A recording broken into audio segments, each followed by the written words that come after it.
Welcome back to another video from the Debate Room podcast. We're back with another mini scouting report, first look at a draft prospect. And as you can tell by the title, we're going to be doing Kasparas Jakucionis. I don't know his last name. Jakucionis was what I think it's pronounced as. But he's been rising up draft boards. These first 10 games has been very fluid for the entire draft, but I think he's one of the ones that's been rising up draft boards and it's been warranted. He's been amazing over the last 4 games, and they've been against, I believe, all top 100 opponents. Over the last 4 games, he's averaging 22 points, 7 rebounds, 5 assists, 51% from the field, and 55.6 from three. Amazing efficiency, amazing volume as well. And for the year, he's averaging 15 points, 6 rebounds, 6 assists, 88% from the field, 44% from the three, for a insane 67 true shooting, like elite efficiency. It's not on a lot of shots. I think he only averages around like 9 attempts a game, but he gets to the free throw line 5 times a game as well, so it kind of balances out for him. We're gonna talk about that later when we get into the film. Q, I want to know your initial thoughts on Kasparas through the first 9-10 games of the season. Where do you have him as far as your rankings? What do you think his role will look like on the NBA floor? When this cycle first started, I wasn't super high on him, but that's partly because I didn't really know about him too much. But the more I watched him play, through the 9 games, every game it just brought him to me more. Good playmaker. I say great playmaker for college basketball. Good shot maker. He can shoot the ball. Very efficient. He could get if he has size enough to get to the rim. I would like to see him get to the rim more, but I'm not really too worried about that. He does get to the free throw line. He can convert. He's clearly very efficient. I'm not saying he's going to stay at 67% true shooting, but I don't think he's going to be an inefficient basketball player. As a defender, much to be desired, but it's a guard. We know how that goes, especially in the league. In the league, in the NBA, he's most likely going to be a lead guard. He's 6'6", size is everything. I'm not saying he's your number one, obviously, but as the person that sets your team up, I think he's pretty solid, especially if you get him in the right infrastructure. Like we was talking about earlier, if you get to Utah, get him a good amount of bigs, something that allowed him to get in the pick and roll game. He can make passes out the pick and roll, knows how to make a skip pass. He's very solid player, very complete. I think he's a good building block for any team, especially if he's going to be one of your top 3 young guys on your team. No, for sure. And I think all you said was valid. I have him right now at 3 on my board. I do think he has a little bit of a upside as a primary creator, but his finishing needs to improve immensely for that to be true. Because if you're not able to get to the basket at a high level, it's kind of hard for you to be a primary scorer in this league if you're not like a out of this world shooter. Yes, or a super athlete. Yeah, or that type of stuff. So the potential is there, but he has to improve. I think right now I will have him as like a for sure starter in the league. Can probably be around a top 3 player on your team. He is an elite playmaker, an elite live ball passer. Honestly, watching his film, I haven't seen him make many processing mistakes. Right now, he's at a high 24% turnover rate right now, but it's more so with him not being very strong with the ball. He's also careless with the ball a little bit. When he gets ball pressured, he kind of picks the ball up too early as well sometimes. So you're going to see that on film, which we're going to get into in a second. But maybe not your go-to scorer, maybe not your second go-to scorer, but a third option, and also can captain the offense. That kind of leads you to being very high in this class and well regarded as an NBA player, because we're gonna talk about comparisons at the end of the video. I'll talk more about that, but I just think he can be. He's for sure. I think he's kind of like a for sure fire, for me, good NBA player. I just know he's going to be good. If he was around top 50, I wouldn't be surprised at all. And I'm kind of banking on that with Kasparas. I'm very, very high on him. So let's get into the film, though. I got film from 3 of his games. They are all good games, but within those good games, you can pull out some of his strengths, some of his weaknesses, because obviously he didn't go 100%. But these are 3 of his games where he's been on that streak where he's been amazing, scoring, playmaking, efficiency, all that. We're gonna start with his passing in this film study. Let me get this on the stage real quick. We're gonna start with his passing, and he's a great, and I mean great live ball passer. You're gonna see not all their reads are super advanced, but they're just the correct decision every single time. We'll start off with this one again. So let me turn this down. Let me turn this down. But this one is against Arkansas, a top 100 point, the 19th. He went crazy in this game, especially in the second half. Illinois handily won this game. So on this first play, a lot we see in college, a lot of these centers, they just hedge, either hard hedge, soft hedge. Some of them play in drop. A lot of them play in drop. Right now, the center right here is Teron Brazil, pretty athletic. So he plays hedge. Morez Johnson dives. John Davis goes to tag the roller, but it's too late. And he delivers a dart to him. Now, I don't think he finishes this, but he gets fouled. So just simple plays. Like, it's not an advanced read or nothing like that, but it's a correct decision. He's very, very good at processing the floor and making the correct read every single time. Here go again against Northwestern. This is almost like a blitz, but I think it's just a hard edge from the center. He gets downhill a little bit. Eyes still up, live ball dribble. Do you understand, Q, how incredibly hard a pass that is with two players contesting a potential shot over the outstretched arms of two players? This pass isn't perfect, but what I look for is just the process. It's the mind. It's the idea. Yeah, it's a little high. You got to jump for it. The defender is able to recover, but the process of hitting that skip pass, well, not skip pass, but to the corner, is what I like to see. And he's, I think, the best playmaker in his class. He's the best pick and roll operator in his class from a passing perspective, for sure. Here, this is like the type of thing where I say he picks the ball up too early. We're gonna see that again. He could have waited. Yeah, he could have waited a little bit, but delivers his touch as well is really good. A pass over the defense. 6'6". Yeah, 6'5", 6'6". So he can see over the defense as well. That's a good point. Gets there before they're able to tag the roller, and Thomas. He didn't shoot it, but he created this whole sequence. I don't think Boswell scored on this play, but he just created opportunities for his teammates. Another play, they hard hedge. This defender tags the roller, so he has the option to throw it here or hit Morez. Also got I forgot what bro name is. He went to Evansville last year on the baseline as well. So he also likes to leave his feet a lot when he passes, similar to like a Tyrese Halliburton, which is foreshadowing a little bit for earlier. But again, this is a pretty difficult pass considering to do it is like all on him. And he delivers a dart to the middle of the court. Morez finish it. So the processing is just elite. There's gonna be a lot of these plays. Illinois loves to do these guard, wing, guard, pick and rolls, and he's been excellent operating out of these. Let me turn it down. So Trey, I think it's Trey Johnson, not Trey Johnson, Trey White, does the guard wing pick and roll. He gets downhill, and this defender tags the roller, which is Trey White, and he hits Kylan. It's just simple stuff. It's not anything.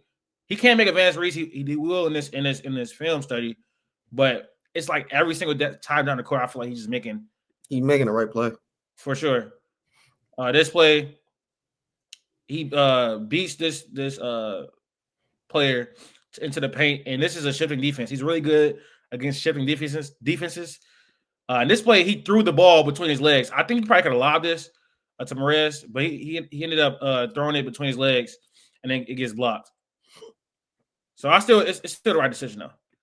Another guard wing pick and roll, and this is just an incredible pass. Makes the pass. This is I think a proactive read between these two defenders before he can get here and tag the roller, and it turns to and one. This game against Wisconsin, he was just hooping this with like every facet, every facet of it, he was just hooping. Is this still his passing? Yes. So again, like I said earlier, let me go back a little bit here. He loves these jump passes, and it can like sometimes he's like indecisive whether he want to shoot or pass here, and it turns to turnovers, which we'll go into later. But jump pass over the defense, delivers a really good pass with touch. That's easy finish. Another, they do these guard to guard pick and rolls with Kylan. Hits the roller. He hits the corner. Will Riley misses the shot, I believe. Yep. Not my boy Will. But yeah, man, he's just a very, very smooth pick and roll operator. I thought I took this out. This was just a relocation. I don't even know why this was in here. Is this still the passing? Yep. Let me go back on that. StreamYard, like, when they give you the ability to like go back, it's terrible. But anyways, he sees Morez rolling here. He's in drop coverage, and he tags the roller like he's supposed to do. Like he knows what these defenders are supposed to do, tag the roller. And so when he gets a pick and roll big, like a lob threat, a roller, someone that's really athletic, he's going to be electric in the league because he knows how to either hit this big or hit the corner. And in this play, he hits the corner. And that's a wide open shot. Teammate don't make it, but still good process. And this is a dump off. Not much to say right there. All right, now what's really moved me over this last 4 games and with Kasparas this year is his shot making ability. Because one of his concerns coming into the league to college was his aggressiveness as a scorer, whether that's getting downhill or just finding his shot, and he passes up on shots quite a bit, especially in the beginning of this year. But it really started to me in this Arkansas game where he started shooting a lot in these step backs. I'm not gonna lie, most of his shot making film is just step back. You could tell like who he watches. You could tell he watches Luka, Harden, Tyrese Halliburton with the step backs. Like, so he abuses drop coverage. He abuses switches with these big men. It's literally just step back after step back after step back. He's knocking it down at a very, very efficient clip. And here he abuses drop coverage, big Z and drop. You can't really play drop against him because he's going to knock down a 3. So he's a great shooter. No, for sure, and that's why I'm so high on him as far as the league, because a lot of teams play drop, and you can abuse that. That opens it up for you because if they got to play high, the center's crashing down. It puts the defense in flux. So again here, step back. I don't know what Big Z was doing right there. 3. And this is not an open shot at all. Like at all. Just knocking down crazy stuff. 8 seconds on I think he might have shot this because of the shot clock, but yeah. Another step back. Probably an and 1. When he gets a center on the island, it's going to be a step back. That's really what he does. Like it's crazy. Now this one, this was insane. His balance on his 3-point shots are ridiculous. We saw it in those last few clips. Like his coordination with his footwork for the step backs is really like almost elite. Now this probably was a travel. I'm not gonna lie. They did not call it, but the fact that he was able to get this off somehow and like that's ridiculous. You see, look Kylan, like he's going crazy, bro. Because that's just a ridiculous shot. Again, another one, step back. That's literally what he's been doing the last 4 games. Drop coverage, got to defend his role, step back, over the outstretched arms of a defender.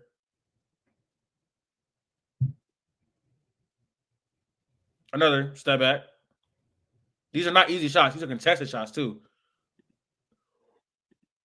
I think this was a mid-range. Yep. The balance, again, he's able to stop on a dime and pull up for the mid-range. He hasn't been really efficient in that area, but I think this was an N1-3. Yeah. All right. I believe this is a driving. Yes. All right, let me go back on this. So another thing was, I think one of my biggest concerns with him is his ability to get to the rim, like you alluded to earlier. He only I think he has like 29 attempts this season at the rim through 9 games. Let me double check that real quick. I think he has 29 attempts through 9 games at the rim. So that's around 3 a game. Like a little bit over 3 a game. Yeah, 26 attempts at the rim. So around 3 a game. If you think you're someone that thinks he can be like a primary on a team, he needs to increase that immensely. And just for his outlook as a guard. He got to increase that immensely. And I think he kind of struggles with sometimes he struggles with blowing past people, especially like physical defenders. Getting all the way to the rim is sometimes an issue for him too. You'll see it on here. I think he did a good job with his counters. He tries to go to the rim, gets cut off. Well, I think he tried to hezzy right here first. Gets cut off. He tried to hezzy. Yeah, spin move. That's a good shot, but he didn't get there. So on this play as well, he couldn't get all the way to the rim. Like, let me scroll back a little right there. Like, you see this open lane he has to get to the rim. He can't get all the way there all the time. The help comes obviously to stop that too. He stops, looks for a pass, forces up a shot, gets blocked. Yeah, he doesn't when he drives. He doesn't drive like conducive, like he's trying to get to the rim. He'll allow the defender to guard, like push him off, get him to out of the space because you're supposed to be trying to get to the basket. Sometimes he'll stay outside the basket, not really like force the issue. If you're gonna be like you said, if you're gonna be a lead guard, you have to be able to penetrate. That doesn't also just help you. It helps your playmaking aspect because somebody will have to collapse, especially if you're doing it constantly and over again. He just has to get better at that. That'll make him better as a player, better as a passer, and allow your team to get more upper shots than they already do with him. For sure. And also, I think he's looking to pass a lot on these drives too, because he's such a great passer. Sometimes I don't think he's looking to just go get a bucket or go get go make a basket at the rim, and he's looking to pass. Here, this was just honestly, he's also not the athletic. Like he's a good athlete, but he's under the rim. He's not gonna like finish with many dunks. I don't know if he has a dunk on the year, a few of them maybe. But this was just a good block. This is a very critical block too. It's 41 seconds left. No T. I watched the game live. It was very critical. He's able to block that, pin that. But it's a mixed bag because he is shooting 65% at the rim. When he gets there, he is pretty efficient at doing it. But he uses his craft to score at the rim. It's not a lot of above the rim finishing, not a lot of strong finishes. I haven't seen him finish through contact that well. But his craft is really good. I believe this is wrong. Wrong. Yeah, this is on the left side. He uses his right hand. Wrong hand. Oh, he misses this. My bad. But yeah, this craft is shown right here. He gets it very high up off the glass, makes it. This was the wrong hand finish against Big Z, who has like a 15% block percentage. So he's been a pretty good shot blocker this year, and he gets it high up the glass before he can get there. And so that's very important to have in your bag as a guard. This craftiness that he's able to do.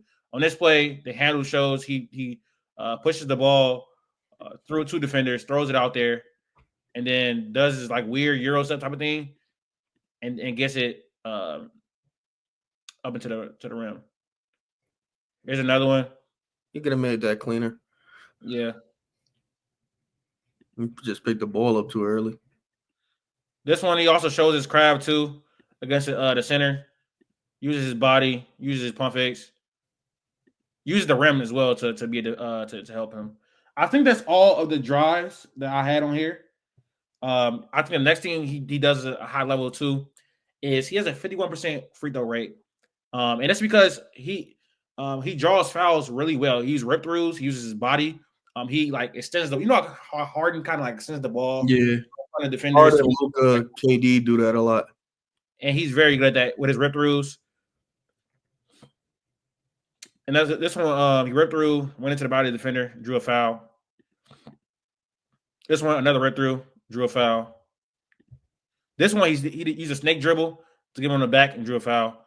And like he's not doing it in a sense of like getting a shot sometimes, but like these add up and they get your team in the bonus, and they get you to the free throw line.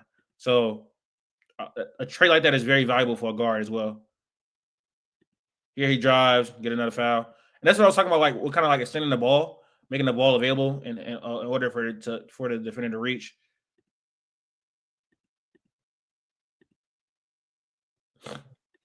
Now, another issue. So we talked about a lot of the good stuff he have. The driving has been an issue a little bit as far as like the volume and getting all the way to the rim and looking for that drive. Another one of his issues, I think, has been turnovers. Now, I don't know how big of an issue it is because I don't think he is, like we said earlier, it's not processing. Uh, it's more so being strong with the ball and being careless with the ball. I think his handle is pretty good. It can't get better though. Here, Thero, someone I'm very high on. He's in my top 20, but he's a great defender. And That's he can OG. switch, yeah, he can switch the guards. Yeah, OG. He can switch the guards, and right here he picks it. Like he wants to go to that step back, hesitates, and then he steals it right there. That's OG Ananobi, man. Ain't no way. It's like these are just careless turnovers. Like, I think it's also a decent play by the defender to knock it out. It's a little bit of loose handling. Some of his turnovers come from like jumping the pass, things like that. Not him being like stupid with the ball, just like characteristic tricks that can get cleaned up. You got to get him to clean it up. Some of them are on travel. Some of them are on shot clock violations. So the turnover numbers are a little inflated. It's not really like bad decision making to me. This one he couldn't get all the way to the rim, which is an issue. I think he tried to draw a foul right here because he is being a little bit handsy. And then he puts his hands on him. Yeah, he tried to draw a foul, and this ended up just being a turnover. Yeah. I looked at back. I was like, what was he doing? This right here, he dribbles into traffic and loses the ball. I think you got to just be a little bit stronger with the ball right there. And this one is one of those things where we talking about where as far as like he makes jump passes and he gets like very indecisive what he wants to do. I don't know what that like. I don't know what that was. Like, was he trying to shoot that? I don't know. He was, and then he didn't. He just didn't think it was going to be a good shot. But you should have took the miss. Got to be stronger with the ball here. Loses it. Turnover. Again, I think this is when he drives. Got to be stronger with the ball. Loses it. So it's not processing issues. It's just being like careless. And I think those turnover numbers might go down. But he does have the ball a lot.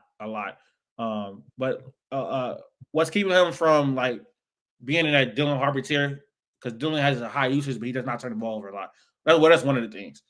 So last thing we're gonna talk about today is his defense. Leaves a lot to be desired. In the game against Arkansas, I think was really bad. I think in the game against Northwestern, they started attacking him down the stretch on switches when Martinelli was attacking him. I don't have that film here, but what I want to highlight is his screen navigation. It could be a little bit better, especially with how much he's going to have to guard screens. He's not in his play at all. He's not in his play. He's not in the play. On this one, he gets shout out Cash Iggy for a lot of these clips, especially the defenses. I want to shout him out. His link will be in the description. But yeah, he dies on the screen. This is a pretty big guy, and he's not helping at all. But he dies on that easy pull up range. This one, this guard rejects the screen. He's completely lost. The recognition just ain't there. Yeah, and that creates a open three. He misses it, I think. Yep. Oh, I also want to I also want to say that Kasparas is the best guard rebounder in his class, as well. I didn't have it in here, but that rebound just reminded me. That's also part of his evaluation. But again, get stuck on the screen. Like, I don't know what Thomas Lab was doing in this game because he's not helping at all. But he is he's getting killed on these screens. Not like really getting through with his body at all. Trying to chase. He does a lot of chasing. Was that it? That's it. That's all I have for the film of him. So I mean, again, I think these are a lot of his good games too. So I think even his good games give you a picture of what he can be in the league and what are some of his faults and his strengths. But we're gonna get into our final thoughts, comparisons. Do you have a comparison for him at all. And like, you don't got to be like, it's still very early in the cycle, so we don't want to be too overzealous. Anybody he reminds you of in the league? Nothing is 1-to-1. I think the closest you could probably say is Tyrese. Especially with the jump in the pass, operating out the pick and roll, things like that. I think he has a better opportunity to be a better, like, all around shot maker than Tyrese Halliburton. Like, obviously, if he has his full potential. Passing wise, I think he could, replicate the same step back and step back threes and things like that. Obviously, they both don't play defense. I think they're two bigger guards, lengthy. That's probably the closest. I think he has more scoring upside than Tyrese Halliburton. Other than that, it's not anything super close that I probably see. It's probably a couple things missing. Yeah. I saw someone on Twitter say Brandon Podziemski with Goran Dragic. I do think he is like 6'5", 6'6". They got the same body type. He said his floor was Ricky Podziemski, so he's pretty high on him because Ricky Podziemski is a good player. Goran Dragic is not that bad. Yeah, Goran Dragic was a really good player in his league. He had a year where he averaged like 20 and 6. He had years when he averaged 18 and 8, stuff like that. Good shot maker, decent, very good playmaker. Yeah, so I don't know. It's clear who I think he's influenced by. He kind of does remind me of Tyrese Halliburton with the jump passes, the way he makes live ball passes, the way he anticipates reads, stuff like that. And also Tyrese doesn't generate a lot of pressure on the rim either. He does a step backs like Tyrese. So it's not 1-on-1 at all. And we're gonna watch a lot more of him throughout when the season goes out to get a clearer vision of who he can be in this league. But that's gonna do it for our second not scouting little video. This is the first look. We're gonna do a full video on him when later in the season. If you're watching the video, make sure you subscribe to the channel, like the video, follow us on our social media platforms at the top of the screen. Also, comment who you guys want us to do next, and we'll just do it. We'll watch the film. We watched a lot of these players in this class, so it won't be anything at all to get the film together. But yeah, that's gonna do it. Thank you guys for tuning in. Now we are out.